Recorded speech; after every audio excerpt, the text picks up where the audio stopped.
70ാമത് Nehru trophy വള്ളങ്ങളുടെ ഭാഗ്യചിഹ്ന പ്രകാശനം നടക്കുമ്പോൾ അതിനെന്നെ തിരഞ്ഞെടുത്തതിൽ അത് ഏറ്റവും വലിയ ഭാഗ്യമായിട്ട്, എൻ്റെ ഒരു സ്വകാര്യ ഭാഗ്യമായിട്ട് ഞാൻ കരുതുകയാണ്. നമുക്കറിയാം, നെഹ്റു ട്രോഫി വള്ളംകളി ലോകത്തിലെ തന്നെ ഏറ്റവും വലിയ ജലമാമാങ്കമാണ് എന്നുള്ളത്. ജലപ്പരപ്പിലെ ഒളിമ്പിക്സ് എന്നിവിടെ അഭിസംബോധന ചെയ്യുമ്പോൾ അതിൽ യാതൊരു അതിശയോക്തിയുമില്ല. കാരണം അത് എത്രയോ വർഷങ്ങളായിട്ട് നമ്മൾ ആലപ്പുഴക്കാർ തെളിയിച്ചുകൊണ്ടിരിക്കുന്ന കാര്യമാണ് ലോകത്തിന് മുമ്പാകെ. അപ്പം അതുകൊണ്ട് തന്നെ ഒരു ആലപ്പുഴക്കാരൻ എന്നുള്ള നിലയിലും ചെറിയൊരു അഹങ്കാരമുണ്ട്. അഹങ്കാരത്തിന് പ്രാപ്തനാക്കിയത് നമ്മളെല്ലാവരും കൂടെയാണ്, അല്ലെങ്കിൽ ആലപ്പുഴക്കാരാണ്. ആലപ്പുഴയുടെ ഒരു പാരമ്പര്യമാണ്. ആ പാരമ്പര്യത്തിന് മുന്നിൽ ഞാൻ ശിരസംവഹിക്കുകയാണ്. തീർച്ചയായിട്ടും നമുക്ക് ലോകത്തിന് മുന്നിൽ കാണിക്കാവുന്ന ഏറ്റവും വലിയൊരു പ്രകടനം തന്നെയാണ്, അല്ലെങ്കിൽ ഒരു സ്പെക്ടക്കിൾ തന്നെയാണ് വള്ളംകളി എന്നുള്ളത്.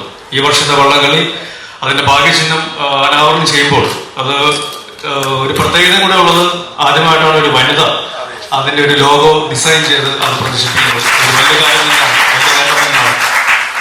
പുതിയ വഴികളിലൂടെ പുതിയ ആൾക്കാരെയും അല്ലെങ്കിൽ വനിതകളെ നമ്മൾ മുന്നിലോട്ട് കൊണ്ടുവരിക എന്നുള്ളത് ഏറ്റവും നല്ല രീതിയിൽ കാണിക്കുവാനായിട്ട്, ലോകത്തിന് മുന്നിൽ കാണിക്കുവാനായിട്ട് ഈ ഒരു അവസരം വന്നിരിക്കുന്നത് വളരെ, എനിക്ക് തോന്നുന്നത് ഈ ഒരു സംഘാടകരോട് അവർക്ക് നല്ലൊരു കൈയ്യടി കൊടുക്കുന്ന ഒരു കാര്യം തന്നെയാണ്.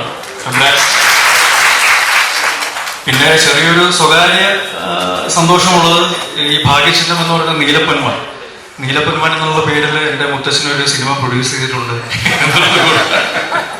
അപ്പൊ അങ്ങനെ ഒരുപാട് ഓർമ്മകളും ഒരുപാട് നല്ല ഓർമ്മകളും നൽകുന്ന ഒരു അവസരമായിട്ട്, ഒരു വേദിയായിട്ട് ഇത് മാറിയതിൽ ഒരുപാട് സന്തോഷമുണ്ട്.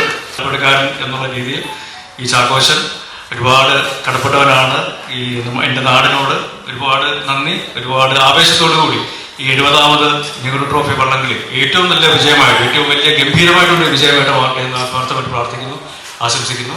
നന്ദി, നമസ്കാരം, ജയ്.